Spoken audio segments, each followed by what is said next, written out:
Welcome you back to the Patrick Netherton Show right here on 1130 The Tiger. Pleased to welcome in the head man of the Bulldogs himself, Louisiana Tech head coach Skip Holtz. Coach, first of all, how are things? You've gotten camp going. It's opened up. It's time. Give me some indication early on in camp where you feel like your team is. Well, it's certainly started. Not only has it started, we're in the middle of it. You know, you go through phases in camp where you have the first week where everybody's excited, all the dreams, aspirations, the anticipation for the season started. Then you've got the last week where everybody's excited because camp's almost over and you're going to get into the season. But we're in the dog days of camp right now, right in the middle where you can't see the light from the beginning and you can't see the light at the end yet. But yet I have really been pleased with the attitude, the intensity, the work ethic, and what this team has done through these dog days. So I've really been proud of the way they're working. I think we've got some great senior leadership on this football team. I think we've got some guys that are playing really well, and we've got a lot of upperclassmen, which anytime you have a lot of upperclassmen, you got guys that have been through it, that understand it, and understand everything that's expected of them. And so right now I like where this football team is going. I still need every day to get this team ready for the opening game, but right now I like the progress we've made and the growth that we've had through the first really 15 days of camp. You mentioned senior leadership, and obviously when you have a senior quarterback, that helps, and a guy that's been through it, has been a starter for multiple years. Jamar has kind of had his ups and downs as he's progressed, but had a lot of very positives, a 3,000-yard season last year. Is this the year that you think he takes that final step in his development where he becomes everything that you need him to be? Well, we certainly hope so. I mean, it is that senior year, and I've said this before. We played with Cody Sokol as a senior. We played with Jeff Driscoll as a senior. We played with Ryan Higgins as a senior. All those guys got an opportunity to grow up behind the curtain or somewhere else, where Jamar's grown up on stage. He's grown up out there on the field. He's had some good games and some flashes of greatness, but he's also had some bad games. But right now, I've really been impressed with his leadership. He's got a great grasp of the offense. Todd Fitch, who's coaching the quarterbacks this year, has done I think, an excellent job of setting a standard and an expectation for every single play when we go out there. And I think Jamar's responded. I think he's had a really good camp to this point. He's throwing the ball really well, and I think some of those receivers are really stepping up and making some plays for him and doing some really positive things. So that all helps. It works as an 11-man unit. It's not 1 versus 11, but I think Jamar is poised to have a really exciting season right now. And the two young guys, Weston Elliott, the backup redshirt junior, who's now been in the offense for 3 years. He redshirted last year, and I think he's making a push, doing some really good things, but it's a great place as a coach to have a couple quarterbacks that you feel have a chance to be productive players for you. And then I take the redshirt freshman and Aaron Allen, the young guy from Houston, who's every day he's got about 3 plays that makes you just say, wow, shows you flashes of his brilliance and how good he's going to be. But he has about 3 plays mentally where you say, wow, we're not ready yet, But I think he's going to be really good. So really pleased with the growth of Jamar, and I think he's making those transition steps and those maturing steps as a football player that you have to make from your sophomore, junior, and senior year. Talking to Skip Holtz, head coach of Louisiana Tech. And, Coach, we hear a lot in the NFL about the triplets, about who has the best combination of quarterback, receiver, and running back.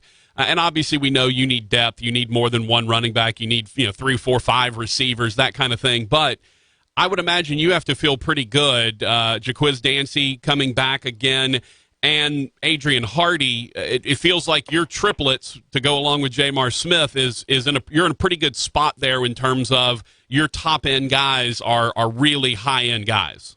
Well, I think one of the things that makes me so excited, and I talked about the senior leadership, is you've got a guy like Adrian Hardy who's coming back from a 1,200-yard season, I think, as a receiver. You got Jaquiz Dancy as a senior. Jamar's a senior.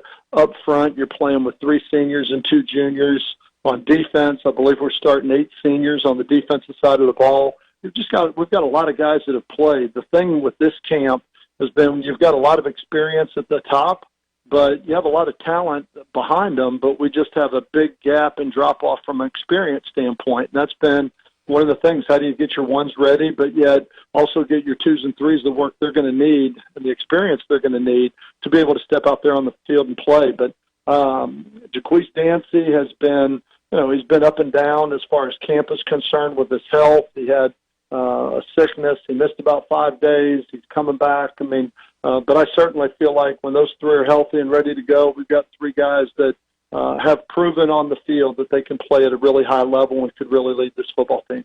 Well, I would imagine of all the players on your team, Jaquise Dancy's not the guy you're worried about dealing with a minor illness. No, I mean, you're talking about a guy that's beat cancer. It's hard to say, come on, toughen up, right. Push through this, push through this. The guy's been through, the chemo and the radiation and beat cancer with what he's done. I just,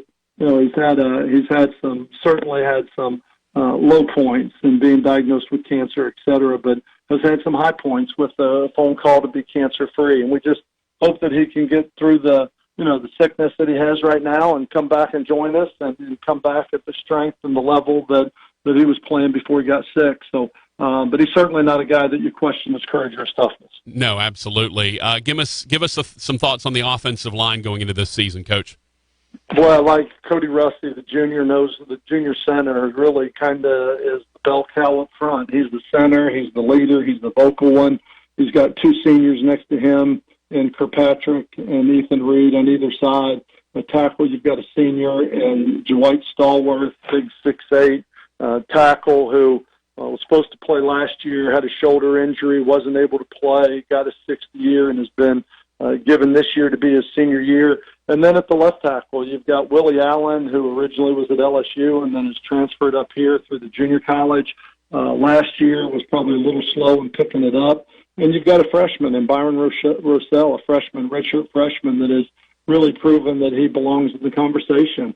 So we got Joshua Moat, who's also playing inside. I feel like we've got about 7 or 8 offensive linemen inside that I think are all competing and really playing at a high level for us. And so if we can get that picture to come together and make that 7-10 and get a senior quarterback with a little bit of depth, and when you start talking about the tailback position with Jaquise Dancy being out right now, Israel Tucker is playing really well for us, and Justin Henderson, again, was a transfer last year from a junior college, kind of felt his way through it, but is really feeling confident and playing, really running behind his pads right now and doing some really positive things. So I feel like we have some people here. We've just got to continue to put it together, and knock on wood, we can stay healthy for the second part of camp.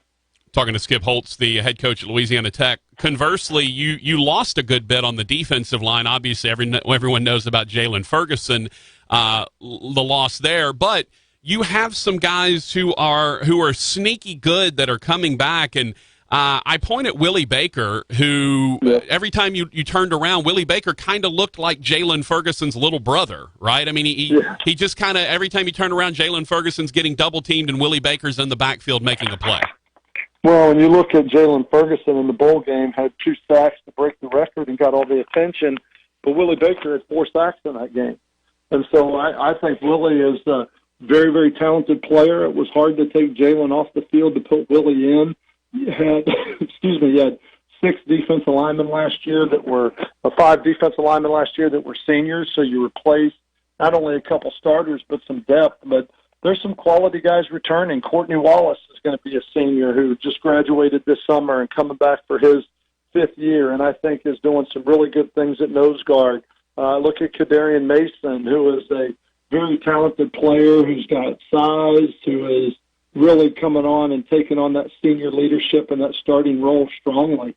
Milton Williams is a young player that has stepped up and right now has proven that he deserves to be in that starting rotation. And so we got some guys that are really stepping up there, but where we lost so many in the front end, where I feel really good and where I think the new defensive coordinator, Bob Diakos, is doing such a great job, we have 3 senior linebackers in Connor Taylor, Colin Scott, and James Jackson that are really playing well. And then in the back end, you return pretty much everybody in the back end. And Amik Robertson is back, L'Jarius Sneed. You've got, a lot of quality, talented players, Michael Sam and Darrell Lewis, that are all doing a really nice job. So I think there's some star power on that defensive side of the ball. But I think when you talk about a Willie Baker who has flashed and done some great things, Darian Mason and Amik Robertson, but I think right now you got a group of guys that are really playing well together, that are incredibly unselfish, and I think Coach Diaco is doing a great job schematically and utilizing the talents that he has on the defensive side of the ball. Amik Robertson has joined the long list of guys who you swear have been at a school for 11 years, and he's just a junior, which is just a junior. That's amazing because he's been on the field since day one. Well, when you walk in and become the impact player that he became as a true freshman, walking on the field in the Mississippi State game, having a couple interceptions in that game. I believe he's got 9 interceptions in his first 2 years in college, which is unheard of. But when you watch him compete every single day, it's just impressive. I mean, he's humble, he's hungry, he's tough, he's physical, he's got a mindset that he just wants to keep getting better. And every day he goes out there, and from the time he leaves the locker room, his helmet's on, it's bucket, his mouthpiece is in. He goes to practice ready to play, and it's a unique characteristic that he has. But it's one of the things that makes him so special, and that's his drive and his determination. Louisiana Tech head coach Skip Holtz joining us. Skip, let's talk about the schedule. You start at Texas, which obviously is going to be a heck of a battle with a team that a lot of people think might win the Big 12 this year. But then, Grambling at home, and we're going to talk about that in just a second because of Buddy Davis. But, it feels like your non-conference is not too bad, assuming you get out of that Texas game reasonably healthy. And certainly we all know that the biggest upsets happen in week 1 when everyone's kind of feeling everything out. So, I think you have a great shot to go in there and be competitive and maybe get that upset. But then the rest of the non-conference feels like you've got a good shot to get through and stay reasonably healthy going into conference play. Well, and I agree with that. It's the first time that we haven't played 2 Power Fives. I mean, we played Mississippi State and LSU last year. We played Arkansas, Mississippi State, I think, or South Carolina, Mississippi State the year before that. And we've played Oklahoma. We've played Auburn. We've played Arkansas. We've played some very talented teams, and I love those games on the schedule. I love having the opportunity to go compete at that level, and I think our team enjoys that opportunity. It's going to be a challenge at Texas, especially because Texas is up, playing really well right now, doing some really good things. Coach Herman has done a great job with that program, but when you leave the conference, you don't have another Power 5 there. And you play UMass, you play Bowling Green, you play Grambling, but I also think it helps because when you look at the schedule in conference, the 2 teams that we draw from the other side are Marshall and FIU, who are the 2 teams that are picked 1 and 2 by pretty much everybody. Yeah. They're going to be the 2 best teams from the other side on top of playing North Texas, playing Mississippi or Southern Miss. I mean, we've got some quality games in our own division as well, UAB. So we've got a very competitive schedule in conference for sure. Be some great challenges for us, and hopefully that if we can come out of the Texas game and some of the non-conference games healthy, that some of those will be great opportunities for us to prepare our football team against teams like Texas, who may be a top 10 team, and maybe have the opportunity to gain some experience for some of our players in some of the other games. So hopefully we can utilize the off season, or we can utilize the non-conference schedule to really prepare us for that conference run that we're going to have to make, because we're going to have to be playing at a really high level early, playing FIU at home here as the first conference game. Yeah, and the good news is you get FIU at home. Southern Miss, who has been kind of a thorn in your side, you get them at home. You get North Texas at home. But then, to me, Skip, and you can correct me if I'm wrong, but it looks like maybe the deciding factor for your team is that 2-game stretch in the middle of November at Marshall, at UAB. To me, that feels like if you find a way to get your home games, win those home games, you go into those 2 road games back to back, and chances are those might decide where you end up and if you're playing for a conference championship. Well, when you look at it, you never know how the season's going to unfold, but certainly before the season starts, when you read all the magazines and all the projections and where everybody's going to be, the stretch at the end, not only do you play those 2 on the road, but I think you start with North Texas. So playing North Texas, Marshall, and UAB all in a string there at the end.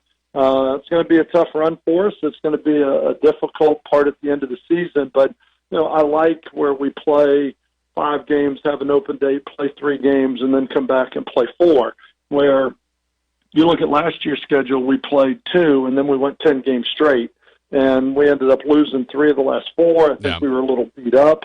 I think we were a little tired as a football team, and we didn't finish very strong. But 10 weeks in a row is hard for anybody, and that's why they have open dates. And I hate that you play one game and then have an open date, or have to play 10 and have an open date at the end. I think if you can find a way to get those open dates somewhere in the middle of the season after 4, 5, or 6 games, it certainly helps your football team in a 12-game season go through and have an opportunity to get healthy there for a week somewhere. So I like the 2 open dates this week.